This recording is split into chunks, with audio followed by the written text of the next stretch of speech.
Tignan nyo to guys, may nakapasok na Grandmaster dito sa live ni James Punks. Ayan, si Boss Daniel. Legend 1 yung highest rank guys. Loko, hindi pa natatalo. 100 win rate. Funny God Spray, 48 win rate. Ngayon kasi guys, last gen na ni Trimar. Kaya off-roll na kami. Ako nga pinagkokor. Kaso walang XP na hero to si Boss Daniel guys. Kaya siya na lang yung pinagkor namin. Sabi nga nyo dito, mala demon kite daw siya oh.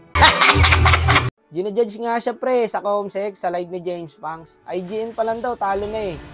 Ito ang patunay boy, no? Na hindi porket Grandmaster, wala nang bitaw. Saka hindi rin basta-basta kalaban dito boy, kita nyo naman, di ba? Tamo, re-retry yan ni Boss Daniel yan. Oh, panis. May ganyan bang Grandmaster? Loko, maraming malalakas na Grandmaster ngayon guys. Walang nga yung Arlot dito guys. So kita nyo naman, hindi nauubos yung dash. 3 pings pa si Trimar dito guys. Pinansel yung second ko boy. Pinalo ng puno ng saging. Patay na sana yung Arlot niya oh. Kung hindi na-cancel yung second.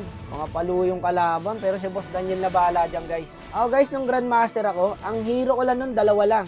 Mia lang tsaka Silong. Eto, naglalansilot na oh. Tama namang gumalaw oh. Galaw-gaw. Patay ang gago. Hindi, pero legit. Binuhat kami niyan guys. Maniwala kayo sa hindi ako nagbibiro. Binuhat talaga kami niyan.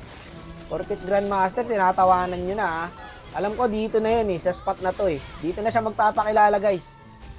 Ang kukunat kasi ng kalaban, wala yata ako mapapatay dyan guys. Trimar dito, ginamit yung tinuro ko sa kanya. Eto na, may Grandmaster bang ganyang gumalaw guys? Wala boy. Oh, tapos dito pinatay pa yung hayaw. Walang yaka, Boss Daniel, W. Sabi nga ni James Punks guys sa live niya, mas malakas pa daw ito mag-Lancelot kaysa sa kanya eh. Hindi, kita nyo namang gumalaw guys. May galaw talaga. Kaya guys, ubusin nyo yan. Ayun na oh. Diba? Patay ang gago. Nawala ng dash eh. Sayang no kung tumama pala yung dash niya guys. Ubus sana. Yun, nice poke. Wala na to. Di na makakagalaw to ya. Sticking madikit na to. Okay, focus lang. Malalakas tong kalaban boy. Nalalasan lang sila eh. Tsaka palo yung Granger dito guys. Tignan yung Granger guys ha.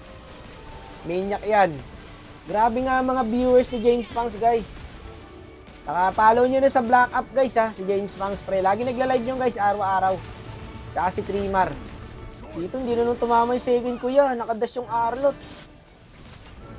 Hindi mamamatay tong Arlot ya. Marunong eh. Balak pa niya ang tangayin sa red guys oh. Buti na lang mabilis utak oh. Trimar sinaniba ni Chakno. Ikaw na kaya magtank sa TNC boss. Pwede pala to eh. Ito guys, tingnan mata lang sa Lancelot ha. Walang arte yung Lancelot niya guys no. Grandmaster pa lang marunong na mag-Lancelot. Ako nga nun pag napick ng kampe o kaya ng kalaban yung Silong, hindi ko na nilalaro eh. Yun lang hero ko eh nung Grandmaster ako. Ito maaga na mula to guys. Advance yung mga ganitong tao guys. Siguro nung baby pa to. Hindi gatas. Pinakain na kagad ng sisig. Kaya ganyan oh, kita nyo? Tsaka tiyempo siya mag-Lancelot ya, hindi yung sugod na sugod. Walang yung Grandmaster to guys, binubuhat kami. Gagi, narangan ako. Nakadaan yung Lancelot, tas ako hindi. Sige, magdikit pa kayo. Pang, pansin nyo ba guys, puro clash nangyari. Wala na naglalord oh. Para nasa bro lang. Ito ang ML. Hindi na ginagamitan ng utak. Ngayon kasi pre, gumagamit na lahat ng utak eh. Dati ang ML ganito lang, clash lang. Triple kill yata sa Lancelot guys. Iba ka, Boss Daniel, o ano, ginajudge nyo sa Comsec. O ano kayo ngayon? Pinakitaan kayo.